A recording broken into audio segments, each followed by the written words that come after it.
कौवे रात को देख नहीं पाते थे और उल्लू अंधेरे का फायदा उठाकर उन पर हमला कर देते। आप मुझ पर क्रोधित होंगे, मुझे दरबार से बाहर निकलवा देंगे। तभी राजा के पिता के जमाने के बुजुर्ग मंत्री, जिनका पूरा कौवा बिरादरी में सम्मान था, पूरा समाज उनका सम्मान करता था, वो वहां पहुंचे और सच में इतिहास का प्रवाह मोड़ दिया था इस कहानी ने।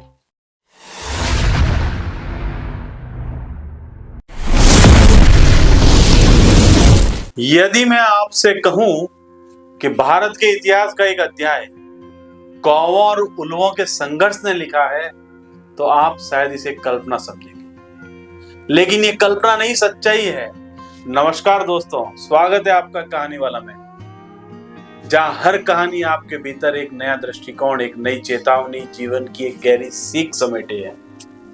आज की कहानी प्रासंगिक है, बहुत प्रासंगिक है, आज के जमाने के हिसाब से प्रासंगिक है, क्योंकि ये कहानी बुनी गई है उस शब्द के इर्द गिर्द जो आज के राजनीतिक गलियारे में सबसे ज्यादा गूंज रहा है, बटेंगे तो कटेंगे। यह केवल एक मुहावरा नहीं, एक चेतावनी है, और इसकी जड़ें छिपी हुई एक ऐसी कथा में जिसने हमारी संस्कृति पर गहरा निशान छोड़ा है, जिसने भारत के इतिहास की दिशा बदल दी थी। यह कहानी है कौवों और उल्लुओं की। हंसिए मत, ये कहानी वाकई है इन कौवों और उल्लुओं की, इन निरीह पक्षियों के संघर्ष की, और सच में इतिहास का प्रवाह मोड़ दिया था इस कहानी ने।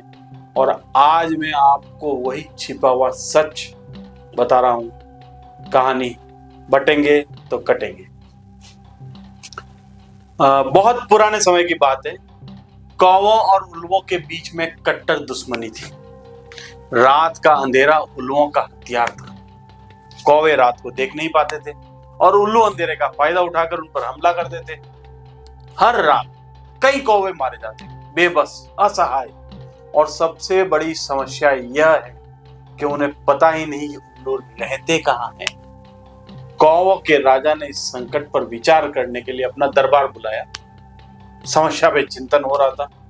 तभी राजा के पिता के जमाने के बुजुर्ग मंत्री, जिनका पूरा कौवा बिरादरी में सम्मान था, पूरा समाज उनका सम्मान करता था, वो वहां पहुंचे। उन्होंने कहा, महाराज, युद्ध तलवार से नहीं, बुद्धि से जीता जाता है।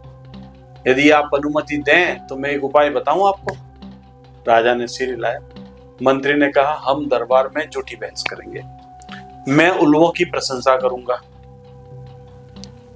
आप मुझ पर क्रोधित होंगे, मुझे दरबार से बाहर निकलवा देंगे। मैं घायल बनकर बाहर पड़ा रहूंगा।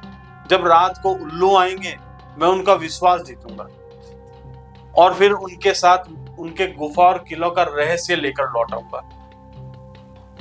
योजना काफी आकर्षक थी। महाराज ने सहमति दे दी। अगले दिन वही हुआ। बुजुर्ग मंत्री ने भरे दरबार में कहा, महाराज, हमें उल्लुओं से मित्रता करनी चाहिए। वे देवी लक्ष्मी के प्रिय वाहन हैं, भगवान विष्णु के निकट हैं, उनसे युद्ध का कोई अर्थ नहीं। राजा गरज पड़ा, देशद्रोही, इसे पीटो, दंडित करो और दरबार से बाहर फेंक दो। सैनिकों ने योजना के अनुसार उनको मारना शुरू किया, घायल करके उसको किले के बाहर छोड़ दिया। वो मंत्री, बूढ़ा मंत्री, लहूलुहान बाहर पड़ा रहा। रात हुई, उल्लुओं का हमला हुआ। उल्लू आए, उन्हें एक सामने घायल कौवा पड़ा मिला, रोता चिल्लाता, जो अपने ही साथियों को कोस रहा था। मैंने जीवन भर साथ दिया, पर जब आज मैंने सच कहा तो उन्होंने मुझे निकाल दिया। अब कौवों का नाश तय है, उनका सर्वनाश तय है। कौवों का कोई नाम लेवा न रहेगा। उल्लू महान जाति है, उनसे झगड़े का अर्थ अपनी जाति का नाश है। हे भगवान, अगले जन्म मोहे कौवा न कीजो, उल्लू ही बना। उस कौवे का प्रलाप सुन सारे उल्लू स्तब्ध रह गए।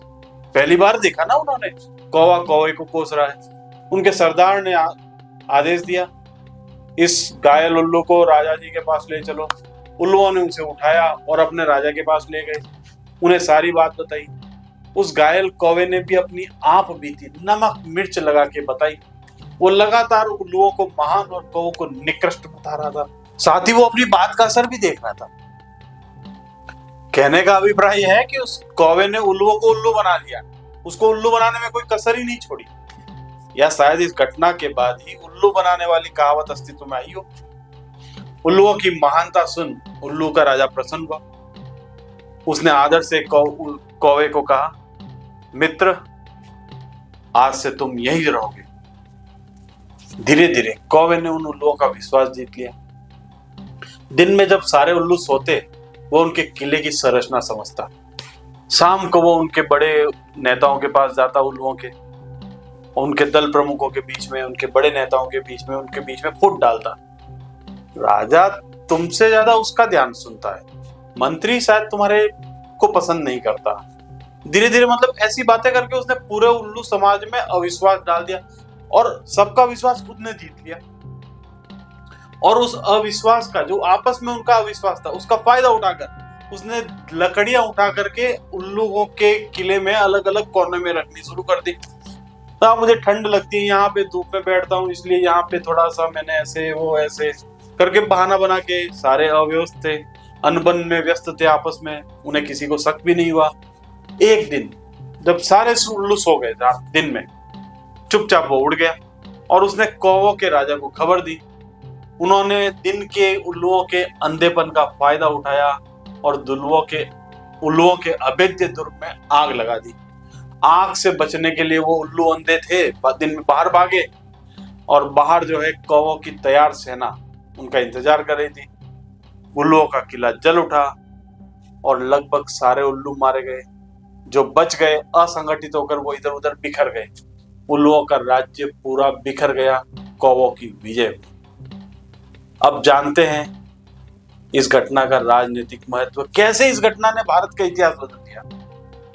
कहते हैं प्राचीन भारत में जब मगध सम्राट अजातशत्रु अपने से मजबूत और संगठित लिच्छवी गणराज्य को हराने का उपाय ढूंढ रहा था, तो उसने अपने मंत्री वर्षाकार को तथागत बुद्ध के पास भेजा। तथागत ने अपने उपदेशों में यही कौवों और उल्लुओं की कहानी सुनाई। तथागत ने वर्षाकार से कहा, युद्ध की सबसे बड़ी चाल है शत्रु को भीतर से तोड़ दो। वर्षाकार और अजातशत्रु ने वैसा ही किया और संगठित लिच्छवी गणराज्य का अंत हुआ। दोस्तों, यह कहानी सिर्फ कौवों और उल्लुओं की नहीं है, या अजातशत्रु और लिच्छवी गणराज्य की नहीं है। यह कहानी आज की है, हमारे समाज की है।